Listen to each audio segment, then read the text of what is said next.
আলহামদুলিল্লাহি রাব্বিল আলামিন ওয়াসসালাতু ওয়াসসালামু আলা সাইয়্যিদিল মুরসালিন আম্মা বা'দ ফাআউযু বিল্লাহি মিনাশ শাইতানির রাজিম বিসমিল্লাহির রহমানির রহিম আসসালাতু ওয়াসসালামু আলাইকা ইয়া রাসূলুল্লাহ ওয়া আলা আলিকা ওয়া আসহাবিকা ইয়া হাবিবাল্লাহ আসসালাতু ওয়াসসালামু আলাইকা ইয়া নবিয়াল্লাহ ওয়া আলা আলিকা ওয়া আসহাবিকা ইয়া নূর আল্লাহ।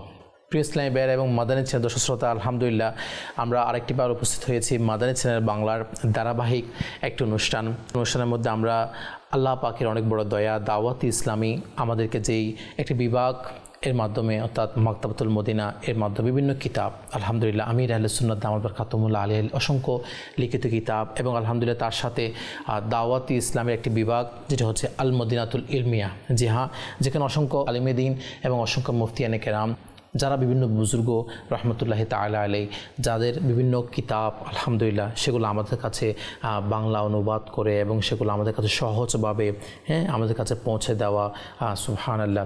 তো এই আল মদিনাতুল ইলমিয়ারও অসংখ্য কিতাব আলহামদুলিল্লাহ মাকতাবাতুল মদিনা আমাদের দাওয়াত ইসলামের একটি প্রকাশনা প্রতিষ্ঠান, এটির মাধ্যমে আলহামদুলিল্লাহ আমরা পেয়ে থাকি। তো আপনারা মাশাআল্লাহ অলরেডি অনেকগুলো কিতাব রিসালা আলহামদুলিল্লাহ মাকতাবাতুল মদিনা থেকে আপনারা জানেন প্রকাশনা হয়ে থাকে এবং সে সম্পর্কে আমরা অনেকগুলো কিতাব পড়েও থাকেন।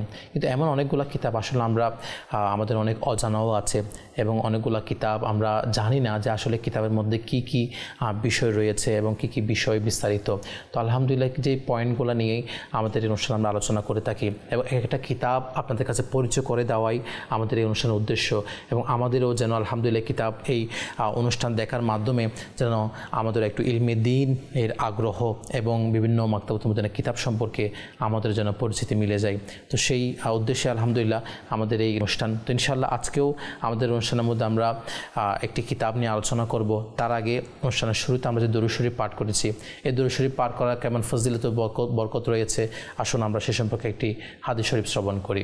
দাওয়াত ইসলামী প্রতিষ্ঠাতা শেখে তরিকত আমির আহলে সুন্নাত মাওলানা মুহাম্মদ ইলিয়াস আত্তার কাদেরী দামাত বারকাতুহুল্লাহ আলাইহি তিনি আমাদেরকে দরুদ শরীফ পাঠ করার উৎসাহ প্রদান করতে গিয়ে আলহামদুলিল্লাহ তিনি দরুদ শরীফের অসংখ্য ফজিলত সম্পর্কিত রিসালা কিতাব তিনি লিখেছেন। তার মধ্যে একটি দরুদ শরীফ পাঠ করার ফজিলত এভাবে এসেছে যে আমাদের প্রিয় নবী রাসূল আরবি হুজুর নূর সাল্লাল্লাহু তাআলা আলাইহি ওয়া আলিহি ওয়াসাল্লাম ইরশাদ করেন, যে ব্যক্তি আমার উপর সারা দিনে মাত্র 50 বার দরুদ শরীফ পাঠ করবে, আমার নবী বলেন আমি ওই ব্যক্তির সাথে কিয়ামতের দিন মুসাফাহা অর্থাৎ হাত মিলাবো।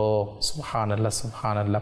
আল্লাহ পাকের দরবারে দোয়া করি আল্লাহ পাক আমাদেরকেও বেশি থেকে বেশি পরিমাণে দরুদ শরীফ পাঠ করা, অ্যাটলিস্ট 50 বার হলেও যেন মাশাআল্লাহ এই ফজিলতটা পাওয়ার নিয়ত ইনশাআল্লাহ আল্লাহ পাকের দরবারে দোয়া করি আল্লাহ পাক যেন আমাদেরকে দরুদ শরীফ পাঠ করা সে তৌফিক দান করে, আমিন।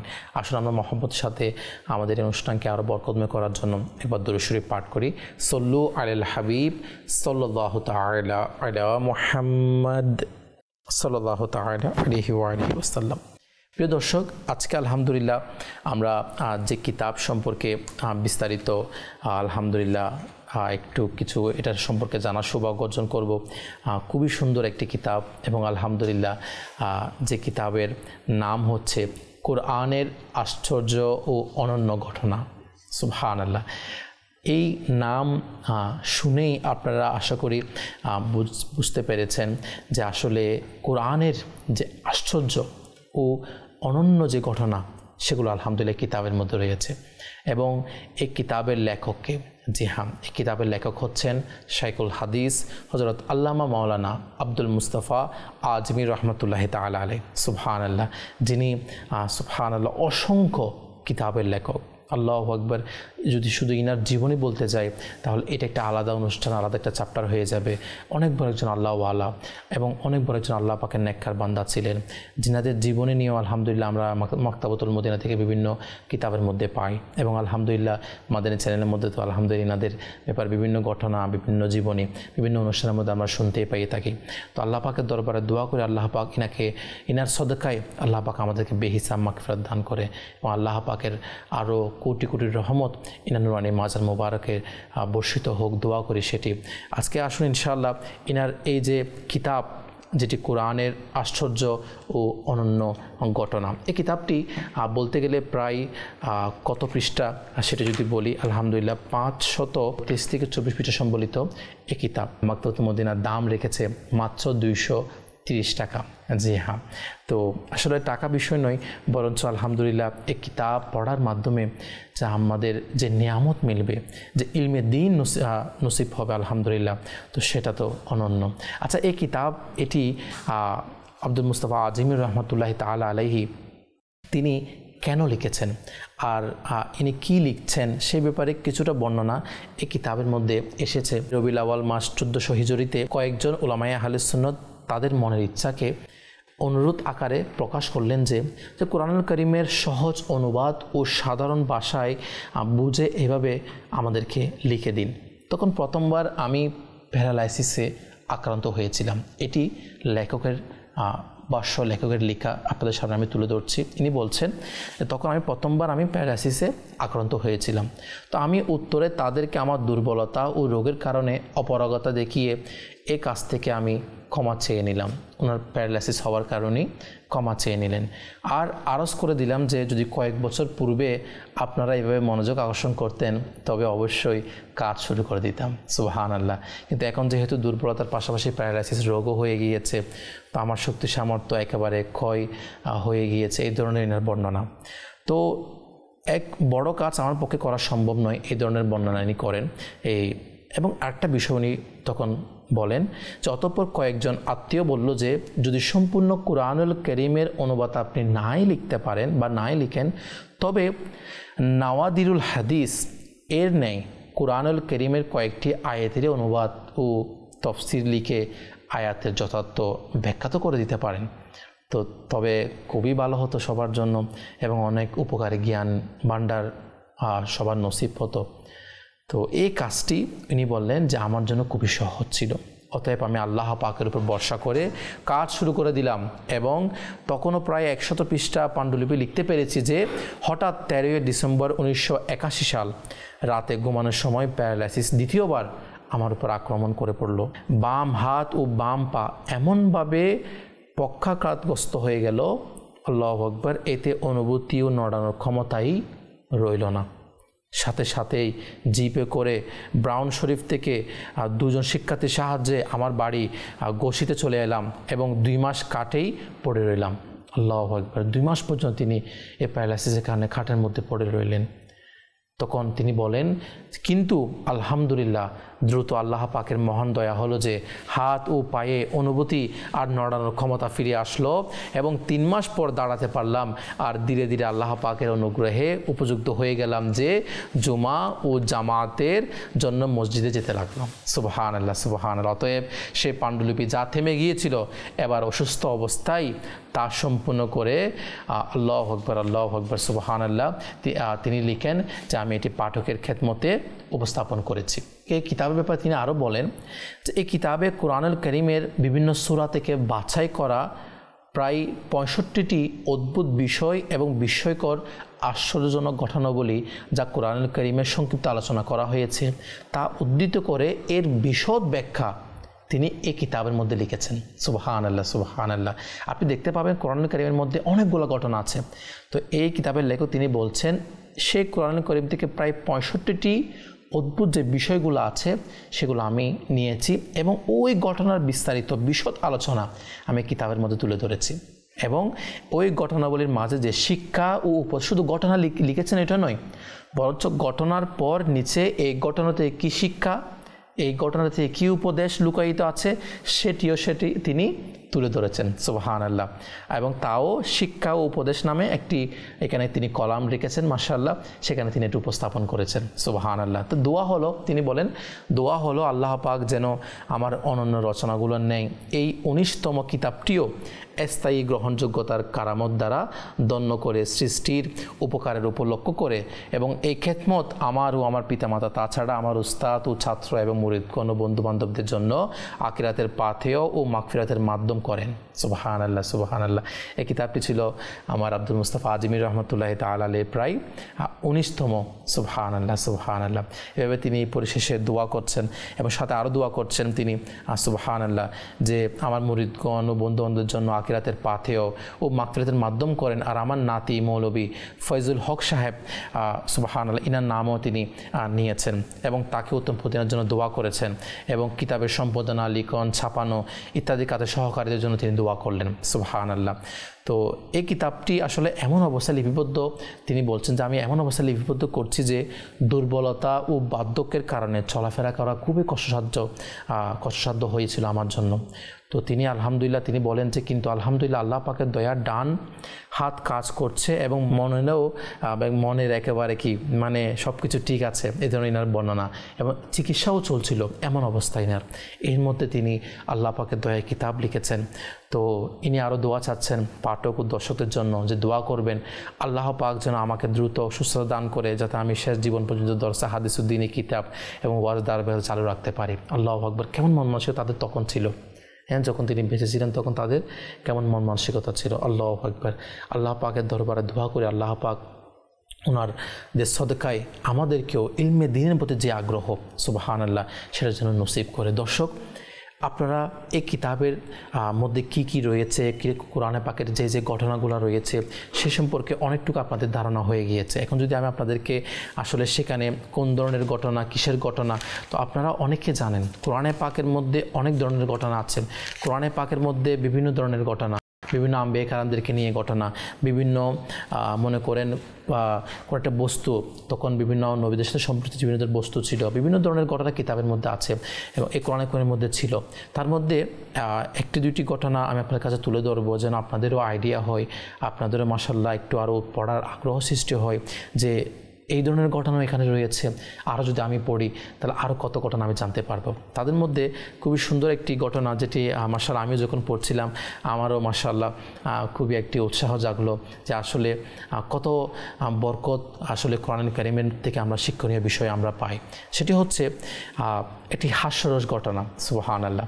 বর্ণিত আছে বনু উমাইয়ার বাদশাহ আব্দুল মালিক বিন মারওয়ান যখন সিরিয়ায় প্লেগ রোগের মহামারী ছড়ালো। দর্শক, আসলে এই কোরআনের আশ্চর্য ঘটনা কিতাবের মধ্যে আসলে যে আপনি কত ধরনের আশ্চর্য ঘটনা শুনতে পাবেন এবং কত ধরনের যে অজানা বিষয় জানার, এবং আপনারও মাশাআল্লাহ পড়ে যে একটা খুশি লাগবে, একটা উৎসাহ আসবে, সেটার জন্য এই ঘটনাটা যে বনু উমাইয়ার বাদশাহ আব্দুল মালিক বিন মারওয়ান যখন সিরিয়ায় প্লেগ রোগের মহামারী ছড়ালো তখন মৃত্যুর ভয়ে ঘোড়ায় আরোহণ করে আপন শহর থেকে পালিয়ে গেল এবং সাথে তার বিশেষ গোলাম ও কিছু সৈন্য নিয়ে গেল। এবং তারা প্লেগ রোগের ভয়ে এতই আতঙ্কিত, এতই ভীত ছিল যে মাটিতে তারা পা পর্যন্ত রাখতো না। আল্লাহু আকবার।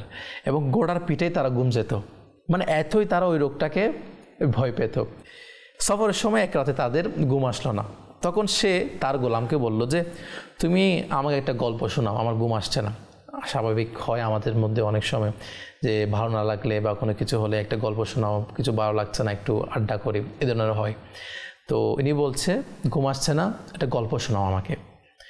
তো ওই গোলামও ছিল খুবই বুদ্ধিমান, তো বাদশারা যেন শিক্ষা হয়ে যায়, সে হাস্যরস ঘটনা বলতে পারেন এটাকে। সে একটি ঘটনা বাদশাকে উদ্দেশ্য করে বলতে লাগলো। সে বলল একটি শিয়াল সে নিজের প্রাণের নিরাপত্তার জন্য একটি সিংহের খেদমত করত। তাই কোনো হিংস্র প্রাণী সিংহের ভয়ে শিয়ালটির দিকে তাকাতও না এবং শিয়ালটি খুবই নির্ভয় ও প্রশান্তভাবে সিংহের সাথে জীবন কাটাতে লাগলো। হঠাৎ একদিন একটি ঈগল শিয়ালটিকে ঝাপড়া মারল এবং শিয়ালটি দৌড়ে সিংহর নিকট চলে গেল আর সিংহ তাকে নিজের পিঠের উপর বসিয়ে নিল। কিন্তু ঈগলটি আবার ঝাপড়া মারল এবং শিয়ালটিকে সিংহর কাছ থেকে ছো মেরে নিজের কবলে নিয়ে উড়ে চলে গেল। তো শিয়ালটি চিৎকার করে করে তখন সিংহের কাছে ফরিয়াদ করতে লাগলো তখন যে শিয়ালটাকে বাঁচানোর ব্যাপারে। তো তখন সিংহ বলতে লাগলো, হে শিয়াল, আমি মাটিতে থাকা হিংস্র প্রাণী থেকে তোমাকে বাঁচাতে পারি, কিন্তু আসমানের দিক থেকে হামলাকারীদের কাছ থেকে বাঁচাতে পারবো না। তো এই গল্প শুনে বাদশাহ আব্দুল মালিকের অনেক শিক্ষা অর্জিত হলো এবং তার বুঝে আসলো যে আমার সৈন্যবাহিনী তো ওই সকল শত্রু থেকে আমাকে নিরাপত্তা দিতে পারে যারা মাটিতে থাকে, কিন্তু বালা মুসিবত, মহামারী আসমান থেকেই তো কি হামলা করবে আমার উপর। তো তা থেকে আমাকে না বাদশাহী বাঁচাতে পারবে না আমার ধন ভাণ্ডার বাঁচাতে পারবে। আল্লাহু আকবার। তিনি আরও বলছেন, এবং না আমার সৈন্যবাহিনী আমাকে রক্ষা করতে পারবে। তো আসমানি বালা মুসিবত থেকে নিরাপত্তা দানকারী তো আল্লাহ পাক ছাড়া আর কেউ হতে পারে না। তখন এটার শিক্ষা অর্জন হলো। এই কথা ভেবে বাদশাহ আব্দুল মালিকের মন থেকে প্লেগ রোগের ভয় চলে গেল এবং সে আল্লাহ পাকের সন্তুষ্টিতে সন্তুষ্ট হয়ে শান্তভাবে নিজের শাহী মহলে বসবাস করতে লাগলো। আল্লাহু আকবার, আল্লাহু আকবার। দর্শক, আসলে মানে আল্লাহ পাক মালিক, আল্লাহর ভয় যার মধ্যে চলে আসে, আর সে যে মানে দুনিয়ার অন্য কোনো কিছুকে ভয় করে না, এবং মানে খুব সুন্দর একটা বিষয়, এই ঘটনা থেকে অনেকগুলো পয়েন্ট চলে আসে। তো এতগুলো পয়েন্ট যদি আমি বিস্তারিত আলোচনা করি এটা একটা শিক্ষণীয় অনুষ্ঠান হয়ে যাবে, কিন্তু আমি জাস্ট এই ঘটনাটা এই জন্যই বললাম আপনাদের কাছে। দেখেন এত সুন্দর একটি ঘটনা, তাও মাশাআল্লাহ কত সুন্দর উদাহরণ এবং হাস্যরস একটি ঘটনা ছিল। এই ধরনের আরও অনেকগুলো ঘটনা মাশাআল্লাহ আপনারা এই কিতাবের মধ্যে পাবেন, এবং অনেকগুলো বিষয় সম্পর্কে বিস্তারিত আপনারা এখানে আলহামদুলিল্লাহ জানতে পারবেন। যেমন ইয়াজুজ মাজুজ সম্পর্কে আমরা শুনেছি, নাম শুনেছি, তাদের কর্মকাণ্ড কেমন ছিল। এভাবে বিভিন্ন ধরনের কোরআনের মধ্যে বিভিন্ন শব্দ রয়েছে, বিভিন্ন মনে করেন ব্যাক হিস্টোরি সম্পন্ন অনেকগুলা স্থানসমূহের নাম রয়েছে, যেগুলোর হিস্টোরি কী, এগুলো ঘটনা কী ছিল সেগুলো হয়তো আমরা অনেকে জানি না।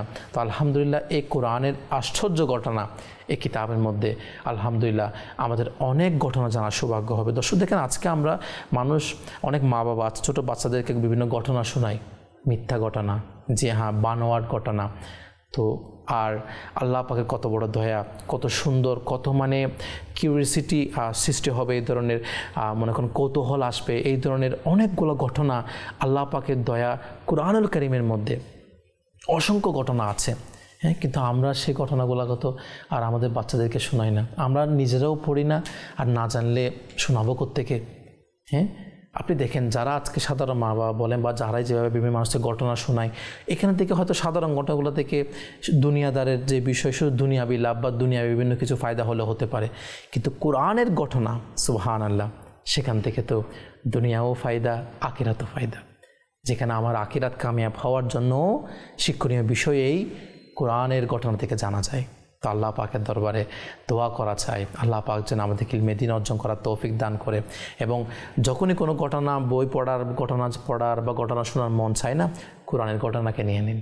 অনেক অনেক একটা নিজের অন্তরে আপনার ঈমানের যে মিষ্টতা সেটাও নসিব হবে, নিজের মন শান্তি হবে। হ্যাঁ, কোরআন পড়ে মন শান্তি না হয়ে আর কি পড়ে শান্তি হবে বলেন? তো আলহামদুলিল্লাহ কোরআনের ঘটনা, কোরআন পড়ে তো আল্লাহ পাকের দরবারে দোয়া করি আল্লাহ পাক আমাদেরকে সঠিক পথে চলার জন্য তৌফিক দান করে, ইলমে দ্বীন অর্জন করার জন্য তৌফিক দান করে, বেশি থেকে বেশি পরিমাণে কোরআনে পাকের তেলাওয়াত করা, সাথে সাথে বাংলা অনুবাদ সহ পড়া, এবং কোরআনে পাকের যে ঘটনাগুলো সে ঘটনাও আলহামদুলিল্লাহ এই কিতাব থেকে পড়া সৌভাগ্য আল্লাহ পাক যেন আমাদেরকে বেশি থেকে বেশি পরিমাণে ইলমে দ্বীন অর্জন করা সে যেন তৌফিক দান করে। এবং ইলমে দ্বীন অর্জনের জন্য অন্যতম মাধ্যম হচ্ছে আসলে কিতাব অধ্যয়ন করা, কিতাব অধ্যয়ন করতে হবে। আর একটা বিষয় হচ্ছে আমরা শুধু অনেকে আছি, হ্যাঁ এটাও আপনাকে বলবো, দাওয়াত দিব, অ্যান্ড্রয়েডের মাধ্যমে, মোবাইলের মাধ্যমে, অনেকে ট্যাবের মাধ্যমে, ল্যাপটপের মাধ্যমে অনেকে বই পড়ে, কিতাব পড়ে, এটার জায়গায় এটা আলাদা, ঠিক আছে, প্রয়োজন সাপেক্ষে। কিন্তু আসল কিতাব, এভাবে হার্ড কপি কিতাব পড়ে যেটা ফায়দা, কিতাব পড়ে যেটা সুবিধা, কিতাব পড়ে যেটা উপকার, হ্যাঁ সেটা কিন্তু আপনি ওইটার মধ্যে পাবেন না, যেটা ডিজিটাল, হ্যাঁ এটার মধ্যে আপনি পাবেন না। সেজন্য এই কিতাব এভাবে পড়ার, সরাসরি কিতাব বই নেওয়া এবং এটা পড়ার মধ্যে একটা আপনার যেটা উপকার লাভ হওয়া সেটা তো অনন্য। তো আল্লাহ পাকের দরবারে দোয়া করে আল্লাহ পাক যেন আমাদেরকে এভাবে বিভিন্ন কিতাব মাকতাবাতুল মদিনা থেকে হোক বা আলহামদুলিল্লাহ যারা হক্কানি সুন্নি আলেম, যারা হক্কানি উলামায়ে কেরাম রয়েছে তাদেরকে লিখিত কিতাব আল্লাহ পাক আমাদেরকে ইলমে দ্বীন অর্জনের নিয়তে অধ্যয়ন করার তৌফিক দান করুক। আমিন বিজাহ নবিল আমিন সাল্লাল্লাহু আলাইহি ওয়াসাল্লাম। পরিশেষে আবারও অনুরোধ করব, মাকতাবাতুল মদিনা ভিজিট করুন, অথবা মাকতাবাতুল মদিনা এখানে স্ক্রিনের মধ্যে নাম্বার দেওয়া হচ্ছে, সেই নাম্বারও যোগাযোগ করে আপনারা চাইলে আপনাদের পছন্দের বইগুলা অর্ডার করতে পারেন। আপনার ঘরে ইনশাআল্লাহ কুরিয়ারের মাধ্যমে ইনশাআল্লাহ পৌঁছে দেওয়া হবে। আল্লাহ পাকের দরবারে দোয়া করে আল্লাহ পাক আমাদেরকে আজকের অনুষ্ঠান শুরু থেকে শেষ পর্যন্ত যা কিছু শ্রবণ করেছি নিজেও আমল করে অপরের কাছে পৌঁছে দিয়ে নেকি হাসিল করার তৌফিক দান করুক। আমিন বিজাহ নবিল আমিন সাল্লাল্লাহু আলাইহি ওয়াসাল্লাম। সল্লু আলাল হাবিব সাল্লাল্লাহু তাআলা আলা মুহাম্মদ সাল্লাল্লাহু আলাইহি ওয়াসাল্লাম।